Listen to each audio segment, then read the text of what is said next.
Sometimes people ask me, why am I so productive? How is it that I can write 4 books a year, give 100 talks, run 3 businesses, and do so much stuff of volunteer nature, traveling all over the world? Well, the answer is my organization system. And it's interesting, they interviewed 50 presidents of fast-growing companies in Inc. magazine. And they asked them, what time management system do you use? And you know, 49 out of the 50 used a yellow pad where they write down everything before they start. They said, well, what about a BlackBerry? What about a time management system? And what about, no, they just take a sheet of paper and they write down everything they have to do the night before, and they work from their list all day long. And you know, that's what I've been doing all my life. It's the most powerful time management tool of all. It's clear, it's visible, it's right there. You add new things onto it, you tick them off as you accomplish them, you roll forward the things you didn't complete to the next day. Most amazing time management system of all is a pad of paper, a pen, and you every single day.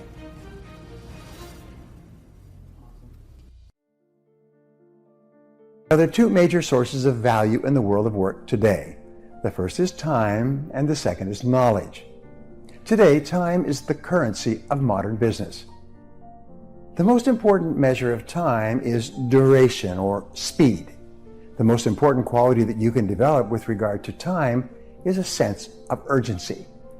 A sense of urgency is the habit of moving fast when an opportunity presents itself to you. Develop a bias for action. Fast tempo is essential to success. All successful people not only work hard, but they work fast. Now, everyone must stay focused on reducing the amount of time that it takes to get the same results. Customers will pay dearly for anyone who can reduce the time needed to get them the products and services that they want. People will pay more for someone who can satisfy their needs faster than someone else. And especially when it comes to managing your time, when it comes to looking at what you should do on a day-to-day basis, focus on results, not activities. You will always have too much to do and too little time. They say the average person has about 300 hours of projects to take care of right now. Books to read, magazines, newspapers, projects at home, work, and everything else. The fact is, you will never get caught up. So what they have found, and this is one of the great secrets of time management, is that you only get your life under control to the degree to which you stop doing things. Let me repeat that. You stop doing things. Now, what are the things that you stop doing? Well, the easiest way to set priorities and to determine this is to use the 80-20 rule. That if you make a list of 10 things that you have to do each day, 2 of those items will be worth more than all the other 8 put together. The top 20% of activities account for 80% of your results.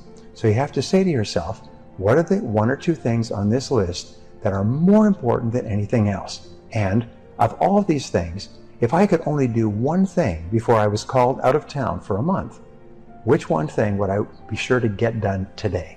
And that becomes your number 1 priority. Now, over the years, the ability to set priorities, and I have written books on time management. I've trained hundreds of thousands of people in time management. My audio and video programs on time management are in multiple languages worldwide. And everything comes down to 1 thing, is selecting your most important task right now and starting on it right now, and then disciplining yourself to stay on it until it's done. If you make the mistake of trying to clear up small things first, you'll find out that small things multiply, and pretty soon you spent your whole day doing little things. Sometimes people ask me, why am I so productive? How is it that I can write 4 books a year, give 100 talks, run 3 businesses, and do so much stuff of volunteer nature, traveling all over the world? Well, the answer is my organization system. I began to study time management, and I've studied time management now for 15 years. I spent thousands and thousands of dollars on the subject. I've got libraries of books. I've been to countless courses. I've listened to all the audio cassettes. I've bought and used every time planner that's ever been made with regard to time management. And I found that there is a core element in time management, and it is the element of priorities.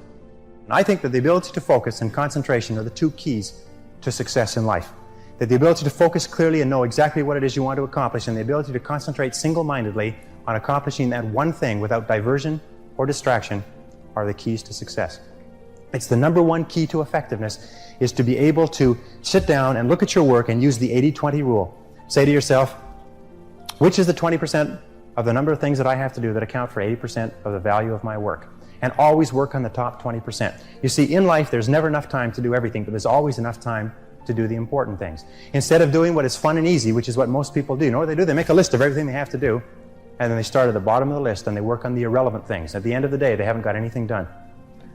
Successful people, peak performers, concentrate on the top items. And remember, anything other than working on the top items on your list is a waste of your time. And time management is not just time management is life management. You can do anything you want with your life if you'll manage your time properly. We all have the same 24 hours a day, and the ability to concentrate, to discipline yourself, to use willpower and perseverance to concentrate on one thing at a time is a quality of all success. Nothing great has ever been accomplished without the ability to concentrate single-mindedly on one thing at a time. Always concentrate on the best use of your time. There's probably no skill that's more closely correlated with success and achievement in every part of your life than the ability to manage your time well. It'll bring you to the attention of your superiors faster. It'll help you to get more done in a shorter period of time. It'll make you feel better about yourself. It'll lead to faster promotions, higher status, greater pay, and everything. Time management is essential to your health as well. Not just your productivity, but you only feel good about yourself to the degree to which you feel you're in control of your time and your life. In fact, the major reason for stress in America is a feeling of being out of control, a feeling of having too much to do and too little time to do it in. Here is my favorite time management question, which I give to you for free. It's simply this. Before you start anything, ask yourself, what is the most valuable use of my time right now? Make a list and say, what is the most valuable use of my time right now? When you get into your car, say, what is the most valuable use of my time right now? When you leave the house or leave the office, say, what is the most valuable use of my time right now? Ask yourself that question over and over and over again. Repeat it and repeat it and repeat it until it's driven into the subconscious mind as a command. And whenever you have a temptation to do something that is small and irrelevant, that command will go, blam, what is the most valuable use of your time right now? And you'll, whoo, and it'll push you into doing what is the most valuable use of your time. And whenever you're working on the most valuable use of your time, you feel great. You get concentrated effort is a source of energy and enthusiasm. It makes you feel wonderful when you're working on something important, and it makes you feel nothing when you're working on something irrelevant. Now, procrastination is not only the thief of time, it is also the thief of life. To outperform your competition, both inside and outside your organization, you must develop a time management habit of moving quickly when something needs to be done. You must develop a reputation for speed and dependability. The wonderful advantage of developing a sense of urgency and the habit of moving fast is that the faster you move, the better you get. This is because the faster you move, the more experience you get. The faster you move, the more you learn, and the more competent you become. The faster you move, the more energy and enthusiasm you have. People who move fast as a way of life soon develop a totally different temperament and personality than people who move slowly or who take a casual attitude toward their work.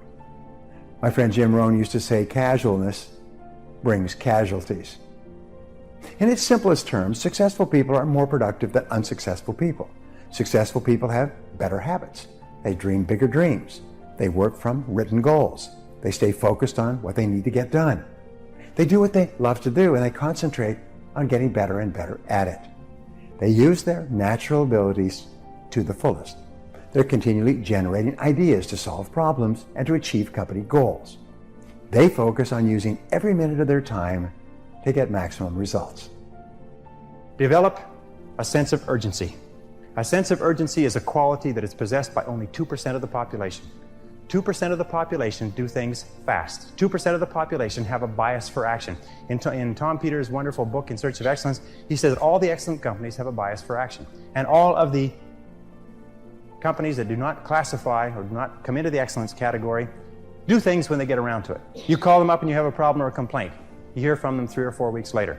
But the excellent companies, you call up with a problem or a complaint, and bang, there's somebody back to you in 2 minutes.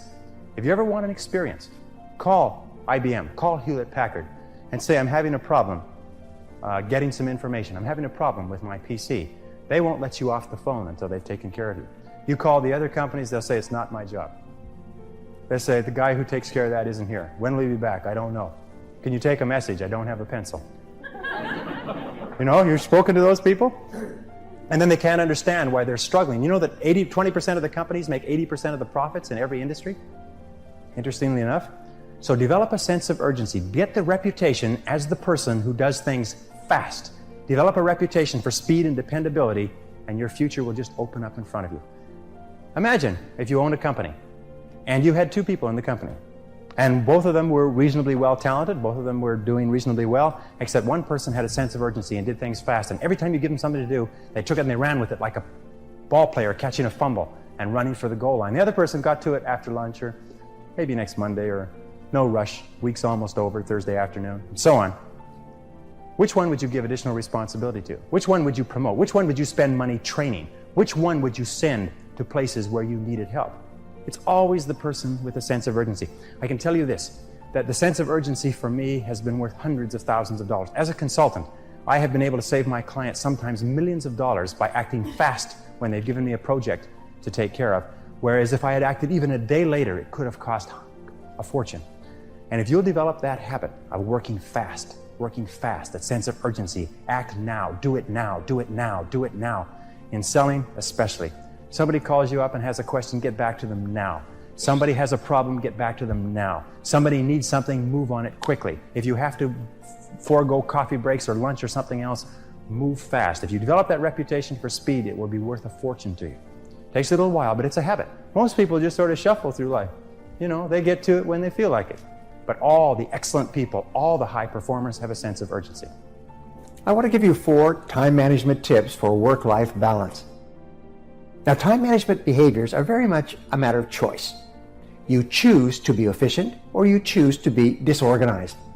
You choose to focus and concentrate on your highest value tasks, or you choose to spend your time on activities that contribute very little to your life.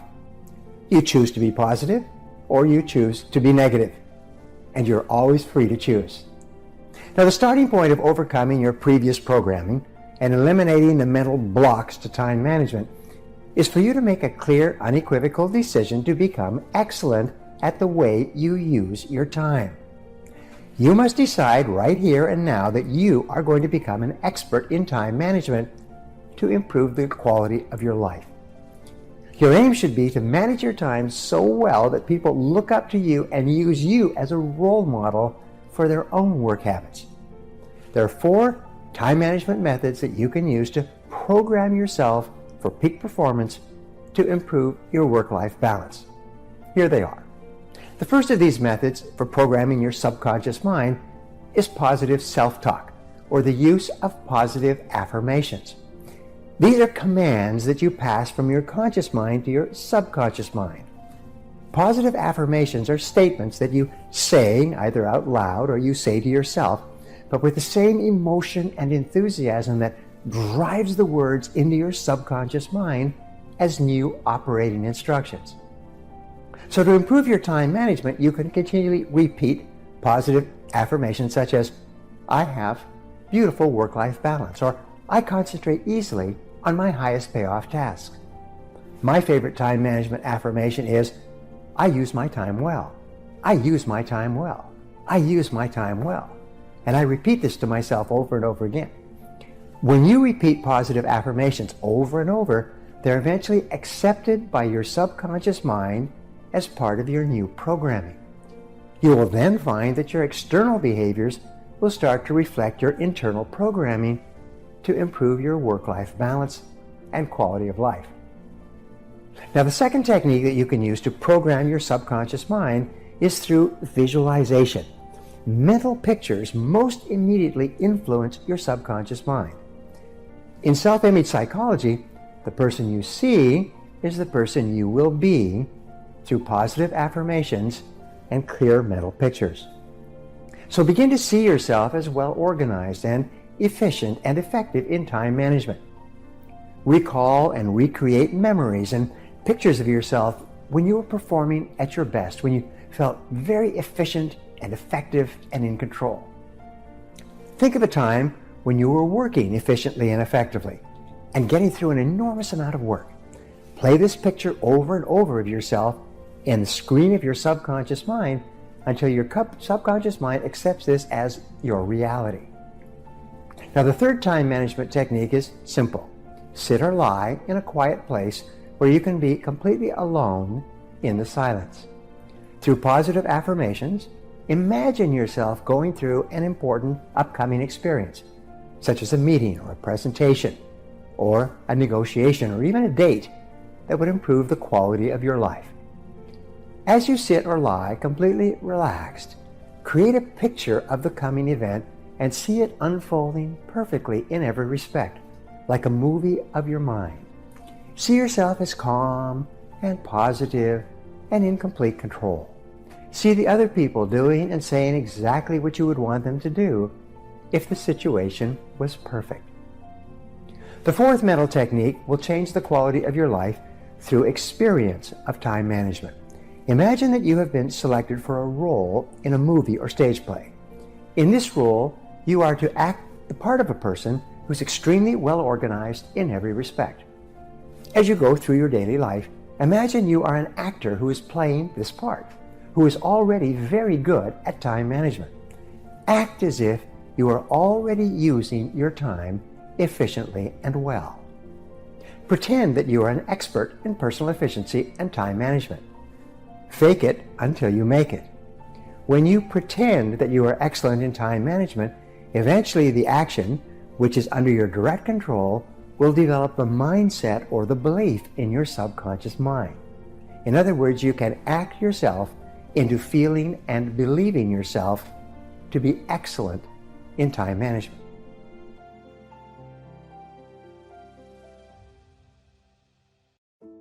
The Greeks said that moderation in all things is the key to a happy life. Moderation. Now, sometimes people say, well, I don't have time for my family. I don't have time to exercise. I don't have time for this and time for that. Whenever you find yourself getting out of sync with regard to balance, and especially when you feel that you don't have the time, is when you most need to stop and think. So here's the question to ask. What would I do if I only had 6 months to live? If you find yourself working too hard or not spending time in your relationships, not spending time with the people you care about and who care about you, then ask yourself, what would I do if I only had 6 months to live? And if what you would do is you'd spend more time with the important people in your life, the time to start spending that time is now. So what would you do if you had 6 months to live? You know, it's an old joke that doctors say is that they never met a businessman on his deathbed who said, boy, I wish I'd spent more time at the office. The fact of the matter is that balance and moderation in all things increases your productivity, increases your efficiency. And remember, the only reason you're working is so that you can enjoy the great things of life, which are your people, your relationships, the things that make you happy, and so on. Imagine that you are financially independent, that you have 20 million pounds in the bank, and simultaneously, you only have 10 years to live. You're going to enjoy superb health, but you have all the money that you need, and you have to work at something. You cannot be a layabout. So therefore, if you could work at anything, and you had all the money you needed, and you didn't want to waste any time, what career would you choose? If you could wave a magic wand and have all the talent and skill that you need to be successful in any field, what field would you choose for yourself? And then what you do is you just start to do some research on that field. Work in it part-time, work in it for free, read books and courses, talk to people who are in it. And I have spoken to literally thousands of people over the years who did that and eventually changed out of their current job, sometimes within their same company, changed out of their current job where they weren't very satisfied into a new job that they loved, and they became a star at that new job. And virtually everybody can do this. I'm going to give you a law that is my favorite law of time management, and it's called the law of three. And this law alone will enable you to be one of the most productive and successful people in your world. The law of three is based on my 30 years of study into time management. And what it basically says is that if you make a list of everything that you have to do in a week or a month, you'll come up with 20 or 30, some people write down 40 or 50 tasks or activities. But if you look at this list, you'll find there's only 3 activities that you engage in your life that account for 90% of the value that you contribute in your life. Wherever you are in life, there's only 3 things that account for 90% of your happiness. It's only 3 things. This law of 3 works everywhere, and it works for everyone. It works if you're a doctor or an investment banker or a salesperson or a business owner or a student. Whatever, there's always 3. And so what you do is you make a list of everything you do, and then you ask 3 questions. Question number 1 is that if I could only do one thing on this list all day long, which one activity would have the greatest positive impact on my life? Or you could say, if I could only do one activity all day long, which one activity would help me to double my income faster than anything else? And that answer is usually pretty obvious. So you put a circle around that. And then you ask it again. If I could only do 2 things all day long, what would be the second most valuable thing that I could do? And you go through your list and you come up with number 2. And then you ask the question the 3rd time. If I could only do 3 things all day long, what would be number 3? And you circle it. Now, I put every one of my students through this exercise, and they're all astonished because in a few minutes, they see clearly that these are the 3 most important things that they do in achieving their goals of health, wealth, and happiness. And so the rule is this, is do fewer things in your daily life, but do more important things. And do them more of the time, and then get better, improve in each one of those areas. So in your life, there's 3 things that you do that are more important than everything else. And these will change over time. But you must be clear about those 3 things, and if you start working on only those 3 things, you will double your productivity, performance, and output very quickly if you can concentrate on the 3 most important things you do. Well, there's 4 requirements for you to make these techniques work for you. We call these the 4 Ds. The first D is desire. It's want. You must have a burning desire to be effective at time management. The second D is decision. You must make a decision that you are going to become an expert in this subject. You are going to take this course, you're going to use these materials, you're going to practice them over and over again, because what we have found is in the absence of a decision, nothing ever happens. You need a clear, unequivocal, do-or-die, burn-the-bridges decision that this is a subject that you are going to master. The third D is discipline. You must discipline yourself to practice and repeat over and over again good time management techniques. In fact, we say that time management is self-discipline in action. And the ability to discipline yourself more than anything else is going to determine your success in life. And the 4th D, to become excellent in time management, is determination. You must have the ability to persist. You must have the determination to keep on keeping at it, long enough until you become very, very good in this field. But I promise you this, the payoff is tremendous, because you see, time management is really life management. Everything that you do to improve the quality of your time management will improve and enhance every part of your life. You can even say it this way, the quality of your life is determined by the quality of your time management. The quality of your life will be determined by the way you use your time minute to minute, hour to hour, day to day, because your time is your life. In every single study of high-performing men and women, we find that intense result orientation goes hand in hand with big payoffs in life. You see, it's not how much time you put in or the activities that you engage in or how sincere or how intelligent or competent or capable or anything else. It's only what you produce, the results that you get from the time that you put in, that counts in determining your rewards, not only your psychic rewards, how good you feel about yourself, but your financial rewards. You're always paid in direct proportion to the quality and the quantity of the results that you produce. Point number 1 is that your rewards in life will always equal your results. As we call this the law of sowing and reaping, the law of cause and effect, that the cause of everything that happens to you is your ability to get results, and these are your rewards. If you want to increase the quality and quantity of your rewards, you have to think all the time about increasing the quality and quantity of your results. Now, the second point is this, is that most people are very unproductive. Most people could not do a full day's work if their life depended upon it. In fact, every study that I've ever seen suggests that the average person works at only 50% of capacity. In fact, in most work environments, about 30% of all the work time is spent in socializing, gossiping, wasting time, talking, chit-chatting, hanging around the water fountain, reading the newspaper, drinking coffee, and so on. What does it mean to you? It means if the average person is working at 50% or less of capacity, there are tremendous opportunities for you, if you'll do some of the things that we talk about, to rapidly move ahead of other people.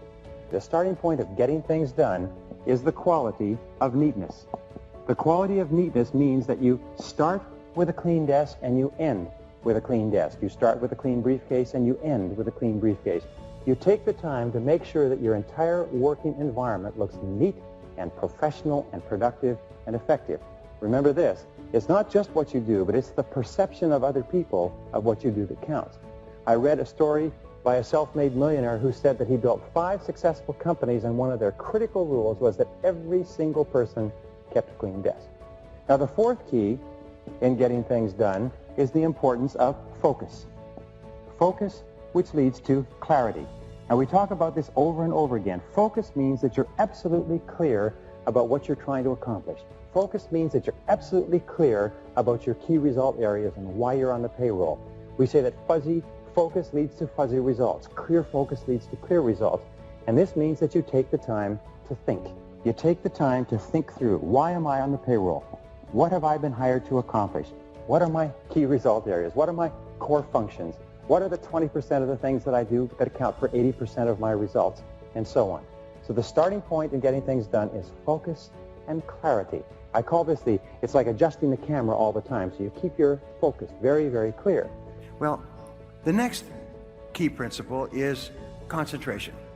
Now, concentration is what you do is once you've decided on the most important idea to achieve your most important goal, then you have to concentrate single-mindedly on one thing until it's complete.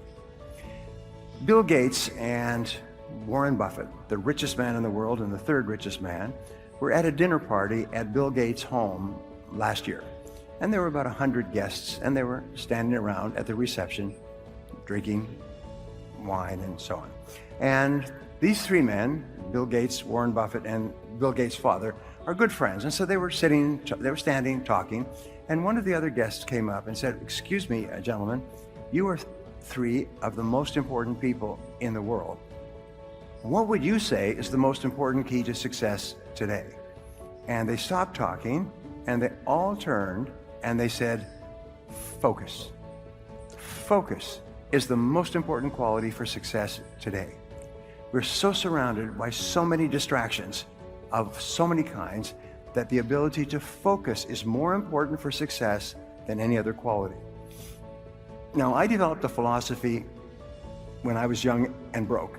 And the philosophy was that if rich, successful people tell you to do something, you should do it. If they tell you that this is a key to their success, then you should at least practice it for a while to see if it applies to you. What I have learned, and what I learned coaching my clients, my business owners, is I taught them how to focus. I taught them how to select specific goals and activities in each area of their life and how to focus like a laser beam on one goal at a time. If you can do that, you can conquer the world. Now, concentration is, in reality, where all the work in time management leads us to. It is the ability to concentrate 100% on one thing, setting priorities, the most important thing, and to stay with that single task until it's finished. Concentration means moving forward in a straight line toward the goals and objectives that you've clearly identified. It means concentrating without diversion or distraction.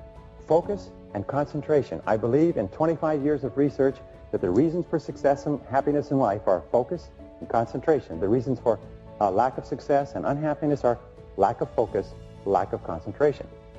I have found the most important time management or personal productivity principle of all. And it is this, is make a list of everything you do in the morning before you start work, and then select the one item on that list that's more important than any others in terms of potential consequences, and then start on that one task and then work on it 100% of the time until it's complete. Now, if you can do that, you can double and triple your productivity, become one of the highest paid and most respected people in your world. Select your most important task, start on it immediately, work on it 100% of the time until it's complete. Because here's what I discovered in 30 years of studying and writing books on time management is that task completion is the key to success. It is not tasks that you work on, but it's only the tasks that you complete. If you're a student, it's completing your assignments and your reports. If you're a salesperson, it's completing the sales. If you're a business person, it's completing different transactions. Everything in life is completing tasks. Now here's a wonderful payoff. When you complete an important task, it gives you an increased sense of self-esteem and personal power. Your self-confidence goes up. You get more energy and more ideas. You feel happy about yourself. Whenever you complete a task, your brain gives you a rush of endorphins. And endorphins make you happy and more alert and more creative. They strengthen your immune system so that you're never sick. So you'll find that what successful people do is they're always starting and completing tasks. And especially they start and complete them on time. Now what does this require? It requires our old friend and enemy, self-discipline. Now, what we know about task completion is that not only is it the key to the future, not only is it the key to getting more and greater and better opportunities, but important task completion, doing something that's important to you and carrying it through and finishing it 100% at the end is a source of energy, enthusiasm, and high self-esteem. Men and women who are working consistently on getting important things done and staying with it till they're complete are more positive, they're more optimistic, they're more self-confident, they have more belief in self-assurance in themselves, and they get more opportunities to complete more tasks. And here's the flip side, is completing low-priority tasks leads to stress. If you work and you get a lot of little things done, but they're not moving you toward the accomplishment of things that are really important to you, what happens is you just feel crummy as a result. We find that the average Brit, average German, average French person works about 1,600 hours a year. Average executive or business owner works about 2,000 hours a year. So what you do is you take your annual income and you divide it by 2,000. So let's say you're earning 100,000 pounds a year. Divided by 2,000, that means that you're earning 50 pounds an hour. This is your hourly rate over time. You can even include all your benefits and pensions and so on. But whatever it is, just let's say your hourly income is 50 pounds an hour. That means by law, the Ricardo's law, David Ricardo, the British economist, law of comparative advantage, is you don't do anything that pays less than $50 an hour. You only do things that pay you $50 an hour or more, or that people would pay you 50 quid an hour or more to do. And everything else you delegate. If there's something that someone else can do for 10 pounds an hour, you hire somebody to do that. 20 pounds an hour, 30 pounds an hour, you keep hiring people who can do things, tasks, at a lower hourly rate than yourself. Now here's the great discovery, and this again is life-changing. I call it the law of three. The law of three says that no matter how many things you do, how many tasks you do in a week or a month, and it's usually 20 or 30, 3 of those tasks account for 90% of your value. Only 3. And you make a list of all of your tasks, and I do this with my business owners, and I have them go through this, and they're astonished. And they double their income within 30 days. Because I ask them the 3 magic questions. Magic question number 1. If you could only do one thing on this list, one task on this list, all day long, which one task would have the greatest positive impact on your career? Which one task? Well, it'll usually pop, it'll jump out at you. So you put a circle around it. Then you say, if you could only do 2 things all day long, which would be number 2? And you put a circle around that. If you could only do 3 things all day long, which would be number 3? Put a circle around that. And suddenly it's almost like all these other tasks fade. Like in a camera shoot, in a movie, they fade, and those 3 tasks are sitting there, like those 3 magic tasks, and you realize, oh my God, those are my big 3. Everything else is secondary. Everything else can be done by someone else, or done later, or not done at all. And then you focus on the 3. So here's the rule for doubling your income, and doubling it again, and doubling it again. Do fewer things, but do more important things, and do them more often, and get better at them. Repeat. Do fewer things, the big 3. Do more important things. Do more of them. Spend more of your day working on those 3 tasks, and then get better at those tasks, so you can get more of them done faster at a higher level of quality. If you will practice the law of 3, you'll transform your life. If you combine that with the eat the frog and work on your most important task, the one that can contribute the most value, and you can do that until it becomes a habit, just automatic. You get up in the morning and you just start work on your most important task, and you say, no, I don't do that. I don't do little tasks. Those are not my job. People say, what about this, what about that? I say, excuse me, I'm management, not labor. I do management tasks. I do my big three. Labor does all these other things. They go, ho. So you, person who's watching this right now, is your management, not labor. Think of yourself as management and do your three tasks. If you can do that until it becomes a habit, you're going to conquer the world. All of us, over the course of our lives, want to develop character. And character has been defined several ways. One definition I like is that character is the ability to follow through on a resolution after the enthusiasm with which the resolution was made has passed. So taking this course, by the way, you will make a lot of decisions and commitments and resolutions. The true measure of character is whether or not you have the capacity to follow through. Character, in effect, is self-discipline in action. Character is self-discipline in action. You can tell how much character you have by how willing you are to discipline yourself to make the sacrifices that are necessary in the short term to have a great life in the long term.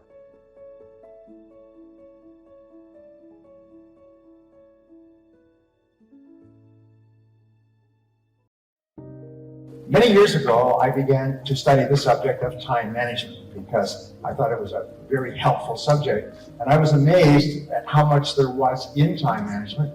I then produced programs and books, and my books on time management are now the best-selling in the world in 40 languages. But what I learned was a concept, and the concept was called consequences. Consequences, I found, is one of the most important words in our world. And the reason is that in time management, something is important to the degree to which it has big potential consequences. And something is unimportant to the degree to which it has low or no consequences. Thinking has the greatest consequences of all. In fact, if you look at people who are successful and people who are unsuccessful, successful people do things that have greater long-term consequences. And unsuccessful people do things that have low or no consequences. And thinking has the greatest consequences of all. And especially the way you think about your time and your life. And if you think more effectively, if you think more positively, if you think more constructively about yourself, your time, your life, your activities, your relationships, your work, and so on, you actually improve them all. The first thing I want to talk about is what is called the development of a personal philosophy of time. A personal philosophy of time. Now, personal philosophy of time also means a personal philosophy of life. What is life? What does it mean? What does it stand for? And in life, there are two basic worldviews, and basically they're at opposite ends of the pole, and sometimes we fall in the middle. But the first worldview is a benevolent worldview. People with a benevolent worldview are those who have a positive mental attitude, generally speaking, toward themselves and their life. They believe in their own potential. They believe in love and life and beauty. They believe in growing to the realization of their full capabilities. They believe that life is pretty good and that they can have a major impact. They can make a contribution and do something substantial with their lives. People with a benevolent worldview are the movers and shakers and the builders of all of time. Now, the other type of people are those who have a malevolent worldview. These are people who have a negative mental attitude, if you like, and they have, first of all, a negative mental attitude toward themselves. They have a negative mental attitude toward other people, toward the world. They see injustice and oppression. They see unhappiness and misery. They see unfairness and people having a hard life. They have a tendency to be angry and to have low self-esteem, but always a malevolent worldview requires someone or something else to blame, someone or something to criticize, something to be down on. That's why you find that people with a malevolent worldview are always in contra-opposition, or if you like, in conflict with people with a benevolent worldview. In order for you to achieve your potential, remember the most important people, the most productive people, the most creative people are always those who have a benevolent, positive, constructive worldview, and that's your goal. The number one reason why some people get more work done faster is because they are absolutely clear about their goals and objectives, and they don't deviate from them. The more clear you are about what it is you want and what you have to do to achieve it, the easier it is for you to overcome procrastination, eat your frog, and get on with the completion of the task.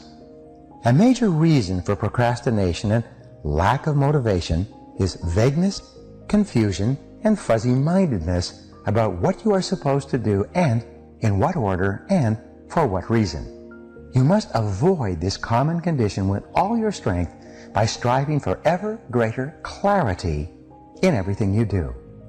You need to persevere and persist single-mindedly toward the completion of your important task, because we say that the ability to concentrate is a discipline, and perseverance or persistence is self-discipline in action. You see, anybody can start off to do a job, but your ability to keep in there and keep slogging and stay with it and refuse to budge and keep moving is the critical factor of high performance. Remember that the average person, especially executives, pick up an important piece of paper or task as many as 5 times before they actually complete work on the task. What does this mean? It means that if you pick up the task and you focus single-mindedly on that, and it's your most important, and you concentrate on it till it's complete, you can give yourself a 500% savings in time or increase in productivity. This has been proven in study after study after study, that the fastest way to increase your output is to pick up a task and to stay with that task instead of picking it up and coming back and picking it up and coming back and so on. The 80-20 rule is one of the most helpful of all concepts of time and life management. It's also called the Pareto principle after its founder, the Italian economist Vilfredo Pareto, who first wrote about it in 1895.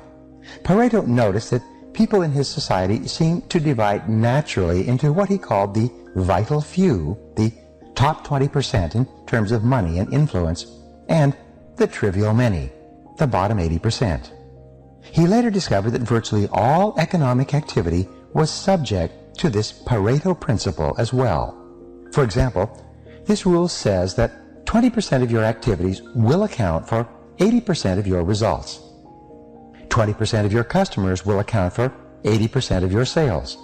20% of your products or services will account for 80% of your profits. 20% of your tasks will account for 80% of the value of what you do, and so on. This means that if you have a list of 10 items to do today, 2 of those items will turn out to be worth as much or more than all the other 8 items put together.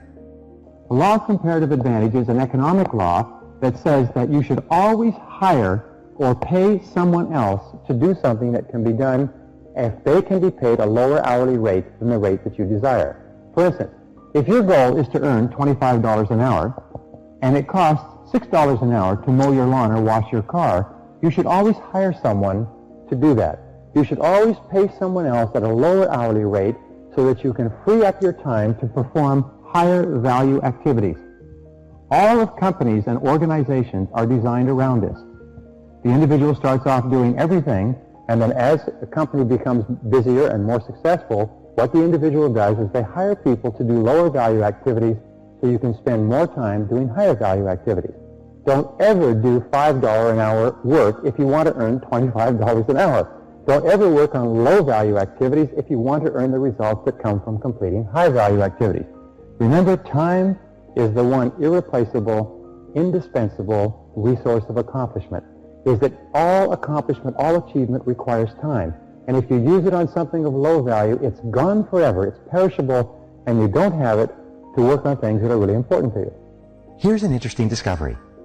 Each of these tasks may take the same amount of time to accomplish, but 1 or 2 of these tasks will contribute 5 or 10 times the value of any of the others. Often, one item on a list of 10 tasks that you have to do can be worth more than all the other 9 items put together. This task is invariably the frog that you should eat first. Can you guess on which items the average person is most likely to procrastinate? You're right. The sad fact is that most people procrastinate on the top 10 or 20% of items that are the most valuable and important, the vital few. They busy themselves instead with the least important 80%, the trivial many, that contribute very little to results.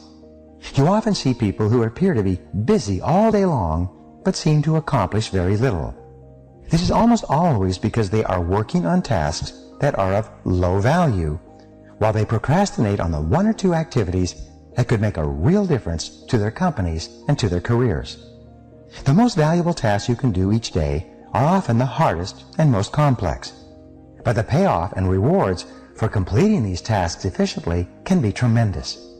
For this reason, you must adamantly refuse to work on tasks in the bottom 80% while you still have tasks in the top 20% left to be done. Before you begin work, always ask yourself, is this task in the top 20% of my activities or in the bottom 80%? And here's a rule for success. Resist the temptation to clear up small things first. Remember, whatever you choose to do over and over again eventually becomes a habit that's hard to break.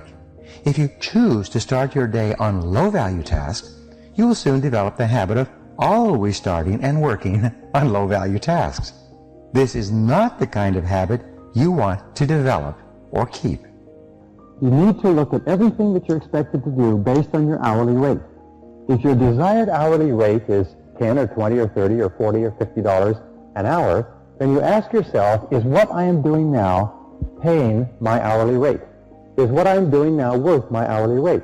Or ask yourself this way, if you're reading the newspaper or watching television or sitting around socializing, would you pay another person your hourly rate to engage in this activity? How much would you pay per hour to have a person watch television for you? When you're watching television, you should ask yourself, how much would I pay per hour to watch this television show? The average person doesn't realize that the amount of time that they spend watching television is in itself, if it were used to upgrade your skills and abilities, it's in itself enough to make you rich over the course of your working lifetime. A television can cost you thousands of dollars, even tens of thousands of dollars a year, if you don't think about the fact that when you're watching television, you're not doing something that is increasing your productivity. The hardest part of any important task is getting started on it in the first place. Once you actually begin work on a valuable task, you seem to be naturally motivated to continue. A part of your mind loves to be busy working on significant tasks that can really make a difference. Your job is to feed this part of your mind continually. Just thinking about starting and finishing an important task motivates you and helps you to overcome procrastination. The fact is that the amount of time required to complete an important job is often the same as the time required to do an unimportant job. The difference is that you get a tremendous feeling of pride and satisfaction from the completion of something valuable and significant.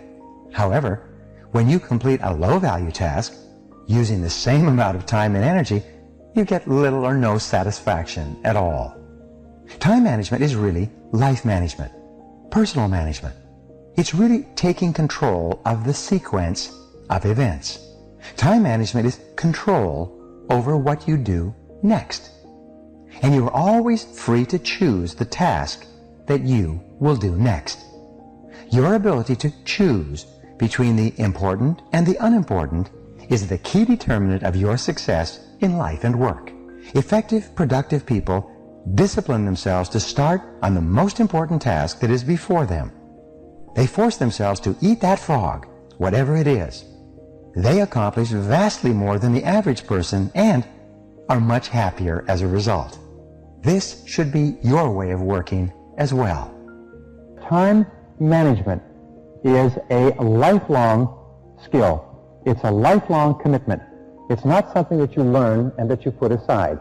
Time management is a discipline, but it's like physical exercise. It's like eating. It's like sleeping. It's like hygiene, brushing your teeth.